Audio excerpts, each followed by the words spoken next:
Friends, എല്ലാവർക്കും welcome. അപ്പോൾ ഞാനിപ്പോൾ എന്താ ചെയ്യുന്നത് വെച്ചാൽ കറണ്ട് അഫയേഴ്സ് ചെയ്തുകൊണ്ടിരിക്കുകയാണ് കേട്ടോ. കുറേ ദിവസത്തെ പെയിൻറ്റിങ് ഉണ്ടായിരുന്നു, ഏകദേശം ഒരു 10ഓളം ദിവസത്തെ പെയിൻറ്റിങ് ഉണ്ടായിരുന്നു. പിന്നെ ഇതിപ്പോൾ എഴുതിയിട്ടില്ല എന്ന് പറഞ്ഞാൽ ഒരുപാട് ഹെവി ആയി പോകും. അപ്പോൾ ഇപ്പോഴും എനിക്ക് ശരിക്കും സുഖമായിട്ടില്ല, നല്ല തൊണ്ടവേദനയും അതുപോലെ സൗണ്ടിലും ചെറിയ പ്രശ്നങ്ങളൊക്കെ ഉണ്ട് കേട്ടോ. പിന്നെ ഇതൊരു ഉച്ച സമയമാണ് കേട്ടോ. ഉച്ച സമയം എന്ന് പറയുമ്പോഴത്തേക്ക് ഏകദേശം ഒരു 3 മണിയൊക്കെ ആയിട്ടുണ്ടാവും. മോള് ഈ ഒരു സമയം ആകുമ്പോഴത്തേക്കായിരുന്നു ഉറങ്ങിയത്. പിന്നെ ഉച്ചയായത് കാരണം കൊണ്ട് എനിക്ക് പഠിക്കാനൊന്നും വലിയൊരു ഇൻട്രസ്റ്റ് ഒന്നും ഉണ്ടായിരുന്നില്ല കേട്ടോ. അപ്പോൾ അത് കാരണം കൊണ്ട് ഞാൻ എഴുതാമെന്ന് വിചാരിച്ചു. അപ്പോൾ നമ്മൾ ഇത്ര നാളും കാത്തിരുന്ന നമ്മളുടെ LDCയുടെ നോട്ടിഫിക്കേഷൻ ഉടനെ തന്നെ പുറത്തിറങ്ങുന്നുള്ള കാര്യം നിങ്ങളെല്ലാവരും അറിഞ്ഞിട്ടുണ്ടാകും. അതുപോലെ തന്നെ മറ്റൊരു സന്തോഷ വാർത്തയായിരുന്നു പ്രിലിംസ് ഒഴിവാക്കി എന്നുള്ളത്. ഒരുപാട് പേർക്ക് സമാധാനമായിട്ടുണ്ടാവും. അതുപോലെ ഒരു ന്യൂസ് കേട്ടപ്പോഴത്തേക്ക് എനിക്കും ഒത്തിരി സന്തോഷം തോന്നി. കാരണം എന്തിനാ ഇതുപോലൊരു സ്ക്രീനിങ് ടെസ്റ്റ് എന്ന് പല പ്രാവശ്യം ചിന്തിച്ചിട്ടുണ്ട് കേട്ടോ. ഒരുപാട് പരീക്ഷകൾ നമുക്ക് എഴുതാൻ പറ്റാതെ ആയിട്ടുണ്ട് അത് കാരണം കൊണ്ട്. അപ്പോൾ PSCയുടെ ഒരു പരിഷ്കരണത്തോട് എനിക്ക് ഒട്ടും യോജിപ്പുണ്ടായിരുന്നില്ല. അങ്ങനെ PSC തന്നെ അവസാനം അത് എടുത്ത് മാറ്റിയില്ല. അപ്പോൾ അത് കാരണം കൊണ്ട് അപ്പോൾ ഇനി നമുക്ക് മെയിൻസിൻ്റെ കാര്യം മാത്രം നോക്കിയാൽ മതിയല്ലോ. അപ്പോൾ ഇനിയാണ് ശരിക്കുള്ള കോമ്പറ്റീഷൻ വരാൻ പോകുന്നത്. കാരണം എല്ലാ ആൾക്കാരും പ്രിലിംസ് ഇല്ലാത്ത കാരണം കൊണ്ട് മെയിൻസിന് വേണ്ടി കഠിനമായിട്ട് പഠിച്ചു തുടങ്ങുന്ന സമയമായിരിക്കും. അപ്പോൾ ഒരു 6 മാസത്തിൻ്റെ ഉള്ളിലൊക്കെ എക്സാം നടക്കാനാണ് സാധ്യത. അങ്ങനെയാണെന്നുണ്ടെങ്കിൽ നമുക്ക് ഒരുപാട് സമയമൊന്നും കിട്ടില്ല. ശരിക്കും പറഞ്ഞാൽ ഇത് ഏറ്റവും കൂടുതൽ ബാധിക്കാൻ പോകുന്നത് ബിഗിനേഴ്സിനെയാണ് കേട്ടോ. കാരണം ബിഗിനേഴ്സിന് ഏറ്റവും കൂടുതൽ യൂസ്ഫുള്ളായിട്ട് മാറിക്കൊണ്ടിരുന്നൊരു സമയമായിരുന്നു പ്രിലിംസ് എന്ന് പറയുന്നത്. കാരണം ഈ പ്രിലിംസ് നടക്കുമ്പോൾ തന്നെ ഒരു 3-4 സ്റ്റേജായിട്ട് നടക്കും. ഒരു ആദ്യത്തെ പരീക്ഷയും അതുപോലെ അവസാനത്തെ പരീക്ഷയും തമ്മിൽ ഒരു 3-4 മാസത്തെ ഡിഫറൻസും വരും. അതിനുശേഷം പ്രിലിംസിൻ്റെ റിസൾട്ട് വരുന്നു, ഓരോ ഘട്ടങ്ങളിലുള്ള വഞ്ചനകൾ, പിന്നെ മെയിൻസിൻ്റെ എക്സാം എല്ലാം കൂടെ നോക്കുമ്പോഴത്തേക്ക് ഒരുപാട് സമയം നീണ്ടു പോകാനുള്ള ഒരു സാധ്യത ഉണ്ടായിരുന്നു. പക്ഷേ ഇനിയിപ്പോൾ അങ്ങനെ ഒരു സാധ്യത നമുക്ക് ഇല്ല. അപ്പോൾ ബിഗിനേഴ്സൊക്കെ ആയിട്ടുള്ളവർ നന്നായിട്ട് സമയം കൊടുത്ത് പഠിച്ചു തുടങ്ങുക. ഒരുപാട് കാര്യങ്ങൾ പഠിക്കാനുണ്ട്. ഈ ഒരു കടമ്പ എടുക്കുക എന്ന് പറയുന്നത് അത്രയ്ക്ക് എളുപ്പമുള്ളൊരു കാര്യമൊന്നുമല്ല. അപ്പോൾ ഒരു 6 മാസത്തിൻ്റെ ഉള്ളിലൊക്കെ എക്സാം പ്രതീക്ഷിക്കാം. ഏകദേശം അടുത്ത വർഷം പകുതിയോടെയൊക്കെ വരുമെന്ന് നമുക്ക് പ്രതീക്ഷിക്കാം. അതിനെക്കുറിച്ചൊന്നും വ്യക്തമായിട്ട് നമുക്കിപ്പോൾ അറിയില്ല. LDCയുടെ നോട്ടിഫിക്കേഷൻ നവംബർ 30 വരുമെന്ന് പറയുന്നുണ്ട്. അതുപോലെ LGSൻ്റെ ഡിസംബറിൽ വരുമെന്നും പറയുന്നുണ്ട്. അപ്പോൾ എന്തായാലും പഠിച്ചു തുടങ്ങേണ്ട ഒരു സമയമാണ്. ഇനിയാണ് കോമ്പറ്റീഷൻ ശരിക്കും ടൈറ്റ് ആവാൻ പോകുന്നത്. ഒരുപാട് പേര് എക്സാം എഴുതാനുണ്ടാവും. അതുപോലെ തന്നെ എക്സാമുകളുടെയും അതുപോലെ ചോദ്യങ്ങളുടെയൊക്കെ നിലവാരം കൂടുമെന്നൊക്കെയാണ് പൊതുവെ പറയപ്പെടുന്നത്. LDCയുടെ മെയിൻ സിലബസ് മുൻനിർത്തിക്കൊണ്ട് ഒരു സിസ്റ്റമാറ്റിക് ആയിട്ടുള്ളൊരു സ്റ്റഡി പ്ലാൻ സ്റ്റാർട്ട് ചെയ്ത ആളുകൾക്കൊന്നും ഈ പ്രിലിംസ് ഒഴിവാക്കിയത് വലിയ രീതിയിൽ ബാധിക്കാനൊന്നും പോകുന്നില്ല. പക്ഷെ ബാക്കിയുള്ളവർക്കൊക്കെയാണ്, GK മാത്രം പഠിച്ചു പോകുന്നവർക്കൊക്കെ ഇതൊക്കെ വലിയൊരു അടിയാവാൻ ചാൻസ് ഉണ്ട്. അപ്പോൾ ഏകദേശം എൻ്റെ കാര്യം അങ്ങനെ തന്നെയാണ് കേട്ടോ. ഞാനിപ്പോൾ കുറേ നാളായിട്ട് ഇംഗ്ലീഷ്, മാത്സ്, മലയാളം ഇതിനെക്കുറിച്ചൊന്നും ഇങ്ങനെയുള്ള സബ്ജക്റ്റൊന്നും അങ്ങനെ നോക്കാറുണ്ടായിരുന്നില്ല. കാര്യം എനിക്ക് സമയം കിട്ടാത്ത കാരണം കൊണ്ടാണ്. പക്ഷെ നിങ്ങൾ സമയം കിട്ടുന്ന ആളുകളൊക്കെ ആണെന്നുണ്ടെങ്കിൽ നിങ്ങൾ ആ ഒരു ടൈം എഫക്റ്റീവായിട്ട് യൂസ് ചെയ്യാൻ ശ്രമിക്കുക. കാരണം ഇത് നമ്മുടെ PSC കേരളത്തിൽ നടത്തുന്നതിൽ വെച്ചിട്ടുള്ള ഏറ്റവും കോമ്പറ്റീഷൻ കൂടിയ ഒരു പരീക്ഷയാണ്. പക്ഷേ അതുപോലെ തന്നെ നമ്മൾ പഠിക്കുകയാണെന്നുണ്ടെങ്കിൽ നമുക്ക് ജോലി ഉറപ്പിക്കാനും സാധിക്കുന്ന ഒരു പരീക്ഷയാണ്.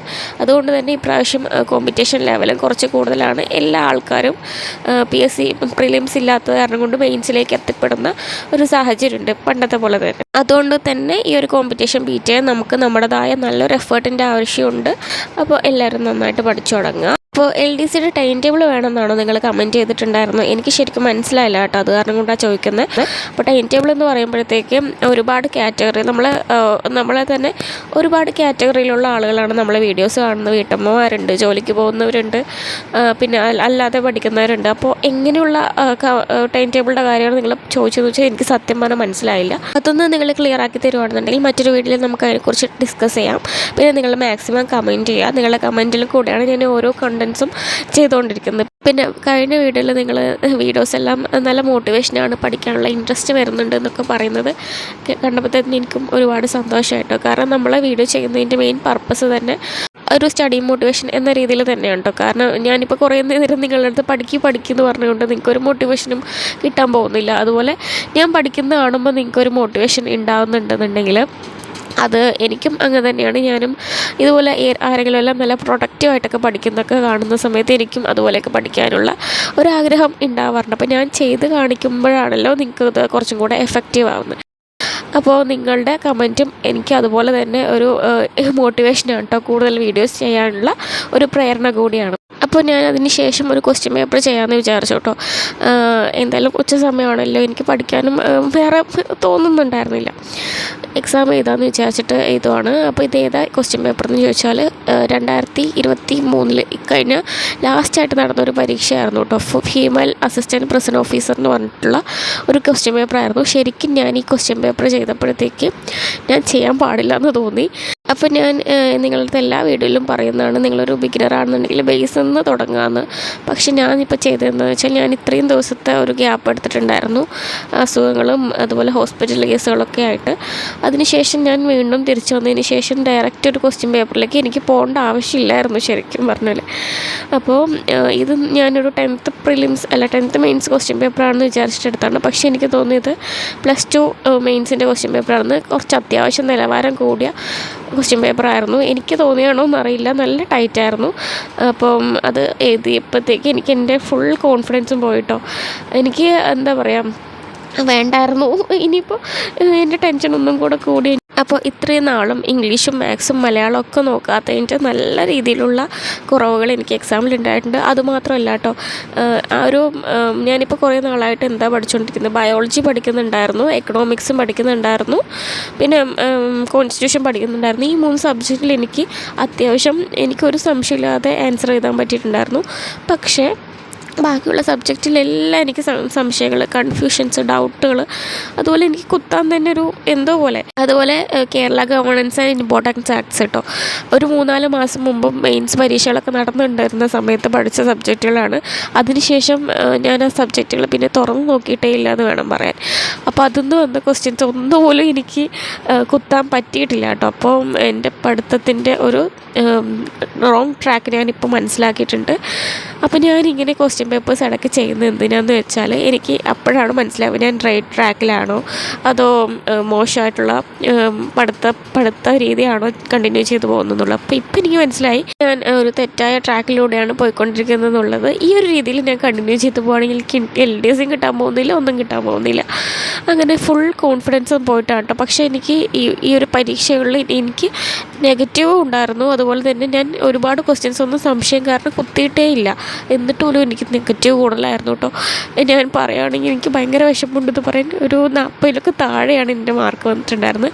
10 ഞാൻ അതപ്പതിച്ച് കഴിഞ്ഞു. ഇപ്പം ഇല്ല, എനിക്കിനി ആദ്യത്തു നിന്ന് തുടങ്ങേണ്ട ഒരവസ്ഥയാണ്. അപ്പോൾ ഞാനും ഇപ്പോൾ തന്നെ ഒരു ബിഗിനറായിട്ടാണ് കേട്ടോ കൺസിഡർ ചെയ്യുന്നത്. അപ്പോൾ ആ ഒരു രീതിയിൽ നോക്കുമ്പോഴത്തേക്ക് ഒരു 3-4 മാസം കൊണ്ട് സിലബസ് കംപ്ലീറ്റ് ചെയ്യണം, പിന്നെ റിവിഷൻ, ക്വസ്റ്റ്യൻ പേപ്പർ, എല്ലാം കൂടെ നോക്കുമ്പോഴത്തേക്ക് നമ്മൾ പെട്ടു ഗൈസ്. സമയം തീരെയില്ല, ഒരുപാട് കാര്യങ്ങൾ പഠിച്ചു ചേർക്കാറുണ്ട്. പിന്നെ ഞാനിതൊക്കെ എന്തിനപ്പോൾ നിങ്ങളുടെ അടുത്ത് പറയുന്നത് ചോദിച്ചാൽ, ഞാനിപ്പോൾ നിങ്ങളുടെ അടുത്ത് എല്ലാ കാര്യങ്ങളും, ഇപ്പോൾ എൻ്റെ വിജയത്തിൻ്റെ കാര്യങ്ങളാണെന്നുണ്ടെങ്കിലും പരാജയത്തിൻ്റെ കാര്യങ്ങളൊക്കെ ആണെന്നുണ്ടെങ്കിലും നിങ്ങളായിട്ട് ഡിസ്കസ് ചെയ്യാറുണ്ട്. അതിൻ്റെ കാരണം എന്താണെന്ന് വെച്ചാൽ എനിക്ക് വേണമെങ്കിൽ പറയാതിരിക്കാം. ഞാൻ വലിയ സംഭവം എന്ന് കാണിക്കാൻ വേണ്ടിയിട്ട് പോസിറ്റീവായിട്ടുള്ള കാര്യങ്ങൾ, അതുപോലെ എനിക്ക് കൂടുതൽ ഉയർച്ച ഉണ്ടാവുന്ന കാര്യങ്ങൾ മാത്രം കാണിക്കുവാണെങ്കിൽ നിങ്ങൾക്ക് നിങ്ങളുടെ മുമ്പിൽ എനിക്ക് കുറച്ചും കൂടെ ഞാൻ എന്തോ വലിയൊരു സംഭവമാണ് നിങ്ങളെ തെറ്റിദ്ധരിപ്പിക്കാൻ വേണ്ടിയിട്ട് എനിക്ക് പറ്റും. പക്ഷെ ഞാനതങ്ങനെ മനഃപൂർവ്വം ചെയ്യാത്തതാണ് കേട്ടോ. കാരണം നമ്മളുടെ ഒരു പ്രിപ്പറേഷൻ എന്ന് പറയുമ്പോൾ ഒരു ശരിക്കും നല്ല രീതിയിലുള്ള ഒരു ഹാർഡ് വർക്ക് ആവശ്യമാണ്. അപ്പോൾ അത് ശരിക്കും നിങ്ങളുടെ മുന്നിൽ നേരിട്ട് കാണിച്ചു തന്നെയാണ്. നമ്മൾ ഏതൊരു കാര്യം ചെയ്യുകയാണെന്നുണ്ടെങ്കിൽ നമുക്ക് ഏറ്റവും മെയിനായിട്ട് വേണ്ട ഒരു കാര്യമാണല്ലോ കൺസിസ്റ്റൻസി. അതില്ലാതായ എങ്ങനെയാണ് ഒരാൾക്ക് സംഭവിക്കാൻ പോകുന്നത് എന്നുള്ള കാര്യങ്ങളൊക്കെയാണ് ഞാനിപ്പോൾ നിങ്ങളുടെ അടുത്ത് പറഞ്ഞിരുന്നത്.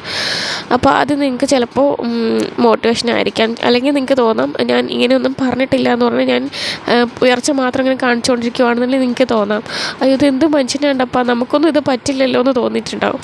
അപ്പോൾ അങ്ങനെയൊന്നും നിങ്ങൾ വിചാരിക്കേണ്ട ആവശ്യമില്ല, എല്ലാവർക്കും ചെയ്യാൻ പറ്റുന്ന കാര്യമുള്ളൂ. അപ്പോൾ അത് ചെയ്യാൻ നമുക്ക് വേണ്ട നല്ലൊരു മനസ്സ് മാത്രമാണ്.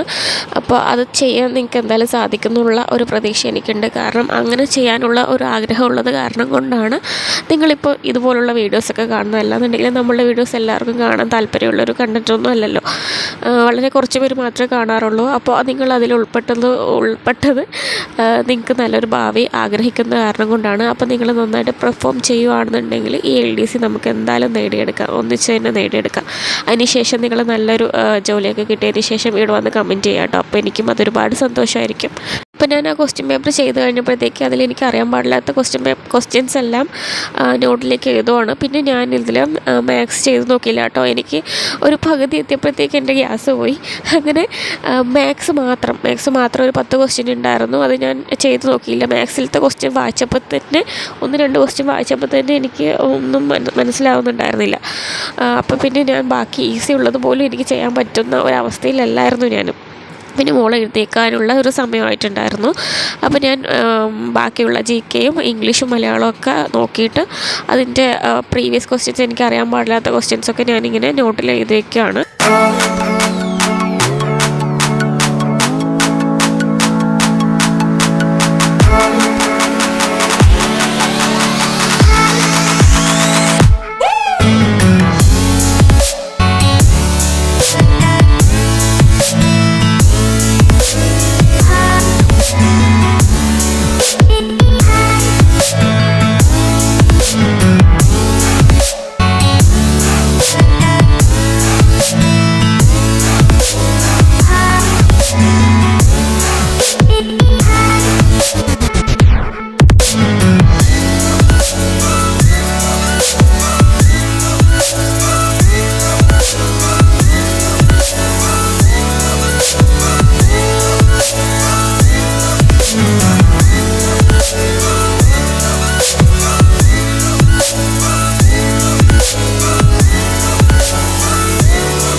പിന്നെ മോളെ എഴുന്നേറ്റപ്പത്തിൻ്റെ അവിടെ നിർത്തിയിട്ടാണ്. അപ്പം ഞാനതിന് മുമ്പ് അത് കംപ്ലീറ്റ് ചെയ്തിട്ടുണ്ടായിരുന്നു. മാത്സ് മാത്രം ചെയ്തിട്ടുണ്ടായിരുന്നില്ല.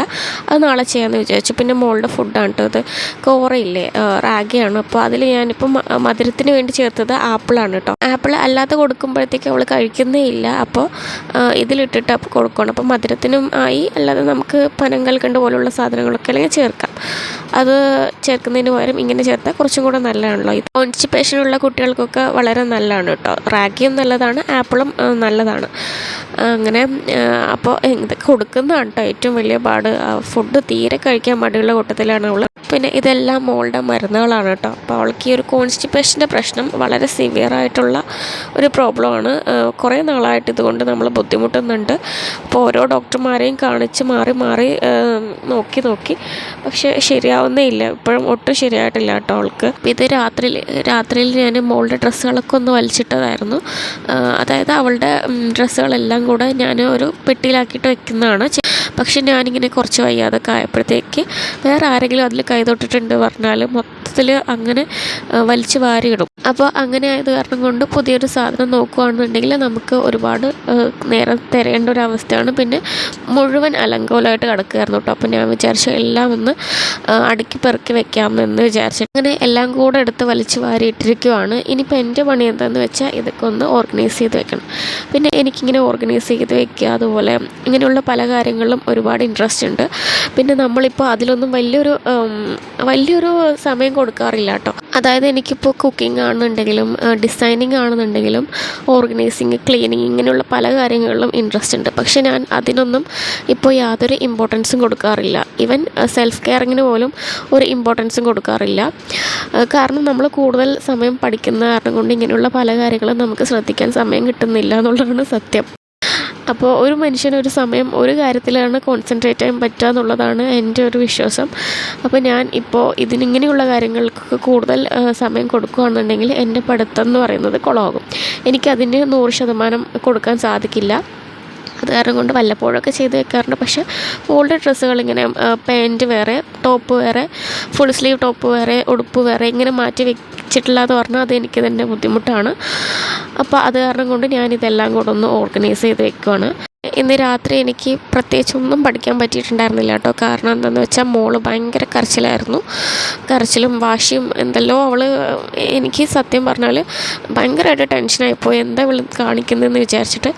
ഈ മാതൃത്വം എന്ന് പറയുന്നുണ്ടല്ലോ, ചില സമയത്ത് ഭയങ്കര ഡിയറസ്റ്റാണ്, ചില സമയത്ത് എൻ്റെ പൊന്നോ നമുക്ക് ക്വിറ്റാനും പറ്റില്ല, അതുപോലെ ഒരു സിറ്റുവേഷനാണ് ഇങ്ങനെ. അപ്പോൾ അതിനുശേഷം അവൾ ഉറങ്ങിയതിന് ശേഷം എനിക്ക് പഠിക്കാനുള്ളൊരു സമയം കിട്ടിയിട്ടുണ്ടായിരുന്നു. പക്ഷെ എനിക്ക് പഠിക്കാൻ തോന്നിയില്ല കേട്ടോ. ഭയങ്കര ഡെസ്പായിപ്പോയി ഞാൻ. അവളുടെ ഒരു പ്രവർത്തികളൊക്കെ കണ്ടിട്ട് ഭയങ്കര കരച്ചിലും വാശിയൊക്കെ ആയിരുന്നു. പിന്നെ അങ്ങനെ ഞാൻ രാത്രി പ്രത്യേകിച്ചൊന്നും പഠിച്ചിട്ടൊന്നും ഉണ്ടായിരുന്നില്ല. ഒന്നാമത് ഭയങ്കര ക്ഷീണമായിരുന്നു, അത് കാരണം കൊണ്ടാണ് കേട്ടോ. അപ്പോൾ ഞാനിങ്ങനെ കുഞ്ഞു കുഞ്ഞു പാൻറ്റീസ് പോലുള്ളതൊക്കെ ഇങ്ങനെ ഒരു കൊട്ടയിലാക്കി വെക്കുന്നതാണ്. ബാക്കിയുള്ളതെല്ലാം വലിയ കൊട്ടയിലാണ് കേട്ടോ ആക്കി വെക്കുന്നത്. അങ്ങനെ ഞാനിതെല്ലാം കൂടെ ഒന്ന് സെപ്പറേറ്റ് ആക്കി വെച്ചിട്ടുണ്ട്. പിന്നെ ഇന്ന് അത്രയേ ഉള്ളൂ കേട്ടോ. രാത്രിയിലത്തെ നൈറ്റ് വ്ളോഗും സ്റ്റഡി വ്ളോഗൊന്നും ഇല്ല. അപ്പോൾ അത്രയേ ഉള്ളൂ നമ്മളുടെ ഇന്നത്തെ വീഡിയോ. വീണ്ടും കാണുന്നതായിരിക്കും. ബൈ.